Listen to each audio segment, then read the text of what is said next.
Jaya TV நேயர்களுக்கு நமஸ்காரம். அர்த்தமுள்ள ஆன்மீகம் பகுதியில் உங்கள் அனைவரையும் சந்திப்பதில் மிக்க மகிழ்ச்சி. இன்னைக்கு நம்ம என்ன பார்க்க போறோம்னு சொன்னா, ஒரு குடும்பத்தில் மூத்தவர் இருக்க இளையவருக்கு திருமணம் செய்வது என்பது தோஷமா அப்படிங்கிறது தான் பார்க்க போறோம். நிச்சயமாக இது தோஷம் இல்லை என்பதை நாம் புரிந்து கொள்ள வேண்டும்.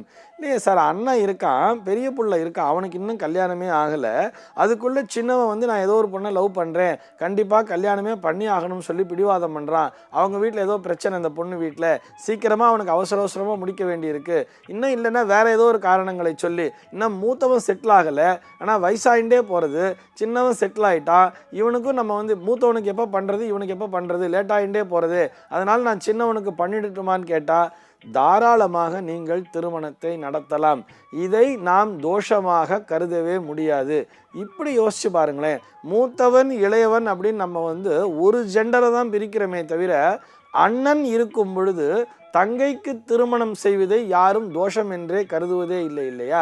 இதை வந்து இப்படி கூட சொல்லுவா, கண்ணி இருக்கும் பொழுது காலை மனை ஏறக்கூடாதுங்கிறதுனால தான் வீட்டில் பொண்ணை வச்சுட்டு எப்படி பிள்ளைக்கு கல்யாணம் பண்ணுறது, பையன் என்னதான் மூத்தவனாக இருந்தாலும் பொண்ணுக்கு தானே நாங்கள் முதல்ல கல்யாணம் பண்ணணும் அப்படிங்கிற மாதிரிலாம் சொல்லிட்டு இருப்பா தெரியுமா?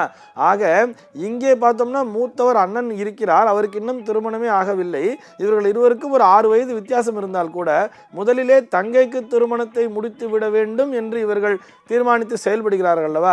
இதை நாம் தோஷம் என்றே நினைப்பதில்லை.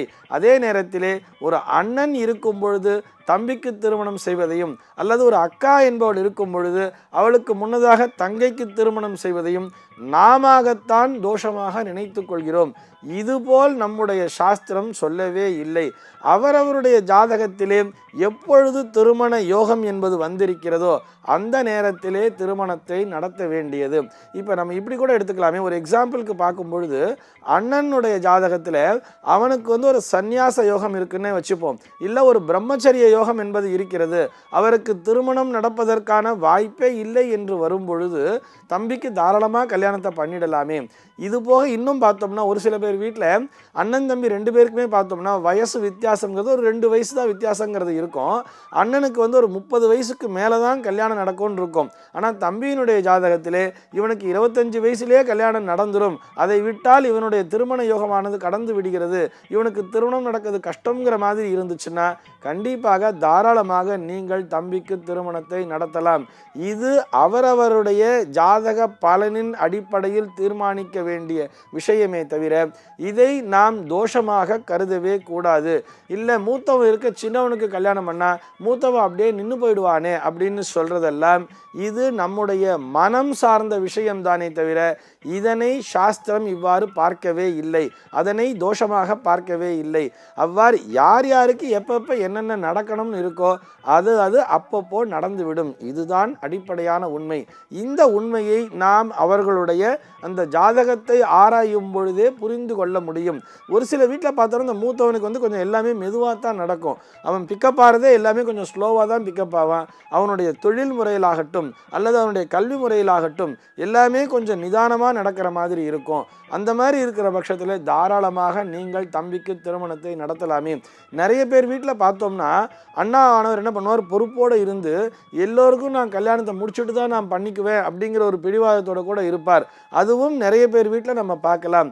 இன்னும் ஒரு சில பேர் வீட்டில் இந்த பொறுப்பான பெண் குழந்தைகள் அப்படின்னு வரும் பொழுது அங்கே ஆண் குழந்தையே இல்லை, நான் என்னுடைய தங்கைகள் அனைவருக்கும் திருமணம் முடித்து விட்டுத்தான் நான் என்னுடைய திருமணத்தை பற்றி யோசிப்பேன், ஏன்னா எங்கள் அப்பாவுடைய வேலை எனக்கு கிடைச்சிருக்கு, எங்கள் அப்பா ஒரு கவர்மெண்ட் ஜாப்ல இருந்தார், அவர் திடீர்னு இறந்து போயிட்டாரு, அது கம்பேஷனேட் கிரவுண்ட், இந்த வேலைங்கிறது எனக்கு கிடைச்சிருச்சு, அந்த வேலையினுடைய அடிப்படையிலே அந்த சம்பளத்தை கொண்டுதான் நான் என் தம்பி தங்கைகளை கரையேற்ற வேண்டும் என்று சொல்லி திருமணத்தை அந்த இளம் வயதிலே செய்து கொள்ளாமல் மற்ற தம்பி தங்கைகளோட லைஃப்லாம் செட்டில் பண்ணிட்டு அதற்கப்புறம் திருமணம் செய்து கொள்ளக்கூடிய பெண்களும் இருக்கிறார்கள் அல்லவா?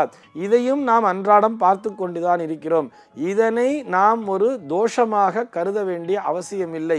இதன் மூலமாக நம்முடைய வம்சத்தில் ஏதோ தோஷம் வந்துடும், இது பித்ரு தோஷத்தினால வந்த விஷயம், இல்லை முன்னோர்களினுடைய ஏதோ ஒரு சாபத்தினால் இந்த மாதிரி வந்துருச்சு அப்படி இப்படி அப்படின்லாம் நம்ம நினைக்க வேண்டிய அவசியமே இல்லைங்கிறதுக்காக சொல்கிறேன். ஆக இதன் பின்னால் என்ன இருக்கிறது என்பதை நாம் புரிந்து கொள்ள வேண்டும். அதற்கு பின்னால் என்ன காரணத்தினாலே இளையவருக்கு முன்னதாக திருமணம் செய்ய வேண்டி இருக்கிறது அப்படிங்கிறத நம்ம அந்த ஜாதகத்தை பார்த்தே தெரிஞ்சுக்கலாம். கிரக அமைப்பின் அடிப்படையில் தான் இந்த விஷயங்கள் தீர்மானிக்கப்படுகின்றன. அதனால் எதுக்கெடுத்தாலும் நம்ம ஒரு நெகட்டிவ் தாட்டுக்குள்ளேயே போயிடக்கூடாதுன்னு சொல்கிறேன். இந்த உலகத்திலே எந்த ஒரு விஷயம் நடந்தாலும் அது இறைவனினுடைய திருவுளப்படிதான் நடக்கிறது. இறைவனினுடைய ஆணைப்படிதான் நாம் அனைவருமே அந்த நாடகத்திலே நடித்து கொண்டிருக்கிறோம் அப்படிங்கிற அந்த உண்மையை புரிஞ்சுக்கணும்.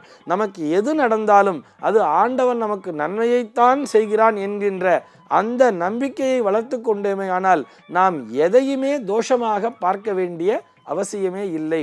சர்வே ஜனாஹ சுகினோ பவந்து.